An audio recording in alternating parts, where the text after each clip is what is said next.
అంతర్జాతీయ పర్యాటకులను సైతం ఆకర్షించేలా అఖండ గోదావరి ప్రాజెక్టును తీర్చిదిద్దుతున్నట్లు కేంద్ర పర్యాటక మంత్రి గజేంద్ర సింగ్ షెకావత్ ప్రకటించారు. డిప్యూటీ సీఎం పవన్ కళ్యాణ్తో కలిసి అఖండ గోదావరి ప్రాజెక్టుకు శంకుస్థాపన చేశారు. డబుల్ ఇంజిన్ సర్కార్ వల్లే రాష్ట్రంలో అభివృద్ధి వేగంగా సాగుతోందని నేతలు వెల్లడించారు. రాజమహేంద్రవరంలో అఖండ గోదావరి ప్రాజెక్టుకు కేంద్ర మంత్రి గజేంద్ర సింగ్ షెకావత్ శంకుస్థాపన చేశారు. ఉప ముఖ్యమంత్రి పవన్ కళ్యాణ్, రాష్ట్ర మంత్రి దుర్గేష్, రాజమహేంద్రవరం ఎంపీ పురంధేశ్వరి ఈ కార్యక్రమంలో పాల్గొన్నారు. అఖండ గోదావరి ప్రాజెక్టులో భాగంగా పుష్కరాల రేవు, కడియం నర్సరీలు, నిడదవోలు కోట సత్తమ్మ ఆలయ అభివృద్ధి పనులు చేపట్టనున్నారు. 127 ఏళ్ల చరిత్ర ఉన్న హేవలాక్ రైలు వంతెనను సైతం పర్యాటకంగా అభివృద్ధి చేసుకోవడం సంతోషంగా ఉందని పవన్ కళ్యాణ్ అన్నారు. కూటమి ప్రభుత్వం వచ్చిన తర్వాత రాష్ట్రంలో 450 కోట్లతో పర్యాటక ప్రాజెక్టులు చేపట్టినట్లు తెలిపారు.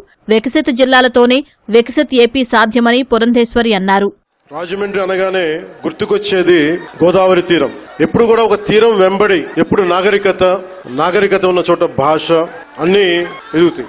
ఈ అఖండ గోదావరి ప్రాజెక్టులో ముఖ్యంగా పర్యాటక రంగంలో ఎక్కువగా యువతకి ఎక్కువ ఉపాధి అవకాశాలు ఉంటాయి. ఈ చేస్తున్న ఈ రోజు ప్రాజెక్టుకి ముందుగా స్టార్ట్ అయ్యి దాదాపు ఒక 800 మందికి ఎంప్లాయ్మెంట్ దొరుకుతుంది. దీనివల్ల దాదాపు 4 లక్షల మంది పూర్తయితే 4 లక్షల మంది కనీసం సంవత్సరానికి పర్యాటకుల మినిమం అని, అంతకు మించి పైకి వెళ్లే అవకాశాలు చాలా ఎక్కువ ఉన్నాయి. ముఖ్యంగా ఈ అఖండ గోదావరి ఈ హ్యావ్లాక్ బ్రిడ్జ్ లో గానీ, ముఖ్యంగా మనం కూర్చున్న పుష్కర్ ఘాట్లు డెవలప్ చేయడంతో పాటు ముఖ్యంగా మన కళలు వీటి మొత్తం చూస్తే దాదాపు అక్కడ మనకున్న షాప్స్ పెట్టడం కానీ, మన సంస్కృతికి సంబంధించిన షాప్స్ కానీ ఇవన్నీ పెట్టడానికి చాలా బలమైన ప్రణాళిక చేశారు. ఇది ఈ 4 ఏళ్ల కాలంలో కేంద్ర రాష్ట్ర ప్రభుత్వాల ఉమ్మడి సహకారంతో 2035 నాటికి 35 లక్షల పర్యాటకులను అఖండ గోదావరి ప్రాజెక్టు ఆకర్షించేలాగా, అలాగే రాష్ట్ర వ్యాప్తంగా ఉన్న పర్యాటక కేంద్రాలకు పునర్జీవం పోసేలాగా ముందుకు పోతుందని తెలియజేస్తూ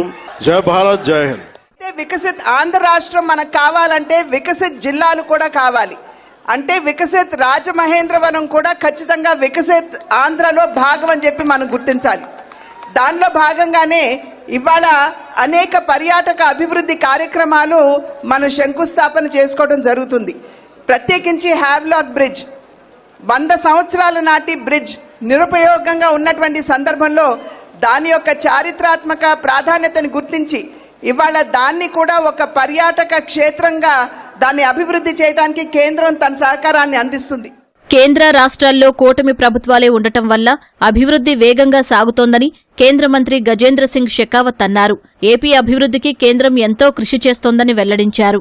Among the most ambitious tourism undertaking is the Akhanda Godavari project in Rajamundry, sanctioned under the Special Assistance States for Capital Investment Scheme. With an allocation of almost 95 crore rupees, this initiative aims to create a comprehensive, immersive riverfront experience anchored around Havlak Bridge and Pushkar Ghat. The historic 125 years old Havlak Railway Bridge is being reimagined as a multi-sensory tourist destination.